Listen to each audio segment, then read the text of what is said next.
வணக்கம். நம்மள சுத்தி இருக்கிற உலகம் எதால ஆனது? பெரும்பாலும் உலோகங்களால தான். ஆனா அந்த உலோகங்களுக்கு உள்ள ஒரு ரகசிய உலகமே இருக்கு. வாங்க, இன்னைக்கு அந்த சீக்ரெட்ஸ நாம தெரிஞ்சுக்கலாம். நீங்க தினமும் பாக்குற பெரிய பெரிய பாலங்கள், வேகமா போற கார்கள், இதெல்லாம் இவ்ளோ ஸ்ட்ராங்கா இருக்கு எப்படின்னு யோசிச்சிருக்கீங்களா?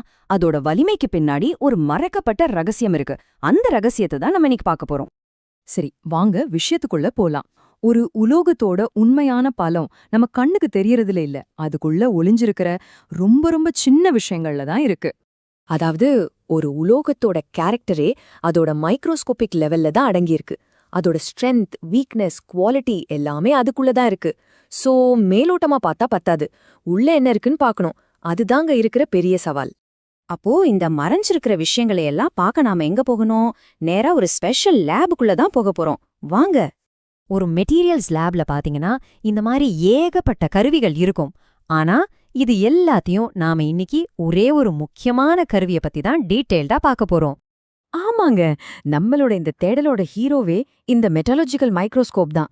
இதுதான் உலோகங்களோட உள்ளுக்குள்ள என்ன இருக்குன்னு நமக்கு படம் பிடிச்சு காட்ட போகுது. பேரை கேட்டு பயப்படாதீங்க. சிம்பிளா சொல்லணும்னா, மெட்டல்ஸ், அதாவது உலோகங்கள், அதோட கலவைகளோட நுண்கட்டமைப்ப, அதாவது ரொம்ப ரொம்ப சின்ன அமைப்ப பார்க்கவும் அனலைஸ் பண்ணவும் உதவுற ஒரு முக்கியமான கருவி இது. அப்போ இத வச்சு என்னதான் பாப்பாங்க? இதுல ரொம்ப பவர்ஃபுல் லென்ஸ் இருக்கு. அதனால அந்த மெட்டலோட கிரெயின் ஸ்ட்ரக்சர், அதாவது அதோட துகள் அமைப்பு எப்படி இருக்குன்னு பார்க்கலாம். அது மட்டும் இல்ல, உள்ளுக்குள்ள தேவையான சின்ன சின்ன தூசிகள், அதாவது இன்க்ளூஷன்ஸ் ஏதாவது இருக்கானும் கண்டுபிடிச்சிடலாம்.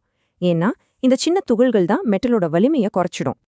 ஆனா ஒரு நிமிஷம், நாம பாட்டுக்கு ஒரு இரும்பு துண்டை எடுத்து மைக்ரோஸ்கோப் கீழே வச்சிட முடியுமா? முடியாது. அதுக்குன்னு ஒரு ப்ராப்பர் தயாரிப்பு முறை இருக்கு. அப்போ இந்த மாதிரி ஒரு அனாலிசிஸ்க்கு ஒரு சாம்பிளை எப்படி ரெடி பண்றது? வாங்க அந்த ஸ்டெப்ஸை இப்ப பார்க்கலாம். ஒரு பெர்ஃபெக்ட் சாம்பிள் ரெடி பண்ண மூணு ஸ்டெப் தான். முதல்ல அதுக்குன்னு இருக்கிற மெஷின்ல வச்சு அதை கரெக்டா வெட்டணும். ரெண்டாவதா அதை ஒரு மவுண்ட்ல ஃபிக்ஸ் பண்ணணும். கடைசியா அதோட மேற்பரப்ப கண்ணாடி மாதிரி பலன்னு பாலிஷ் பண்ணணும். இது எல்லாத்துக்கும் தனித்தனி மெஷின்கள் இருக்கு. சரி, இதெல்லாம் எதுக்கு இவ்ளோ கஷ்டப்பட்டு பண்ணணும்? இந்த சின்ன சின்ன டீடைல்ஸ் ஏன் இவ்ளோ முக்கியம்? யோசிச்சு பாருங்க, மெட்டீரியல் சயின்ஸ்ல புது புது உலோகங்களை உருவாக்க இது ரொம்ப அவசியம். அதே மாதிரி ஒரு ப்ராடக்டோட குவாலிட்டியை செக் பண்ண, அதாவது குவாலிட்டி கண்ட்ரோலுக்கு இது ரொம்ப முக்கியம். அப்புறம் மெட்லோகிராஃபி, அதாவது உலோகங்களை பத்தின படிப்புக்கு இதுதான் அடிப்படை. சிம்பிளா சொல்ல போனா, நாம இந்த மாதிரி சின்ன சின்ன விவரங்களை சரியா பாக்குறதுனால தான் நம்மள சுத்தி இருக்கிற பெரிய பெரிய பில்டிங்ஸ், பாலங்கள் எல்லாம் பாதுகாப்பாவும் நம்பிக்கையாவும் இருக்கு.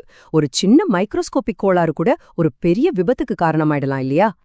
அப்போ அடுத்த தடவை நீங்க ஒரு பாலத்தை கடக்கும்போது யோசிச்சு பாருங்க, உங்க உயிரை நீங்க நம்பி ஒப்படைக்கிறது கண்ணுக்கே தெரியாத எந்த மாதிரி சின்ன சின்ன கட்டமைப்புகள் கிட்டன்னு. அடுத்த ஒரு சுவாரஸ்யமான விஷயத்தோட உங்களை சந்திக்கிறேன்.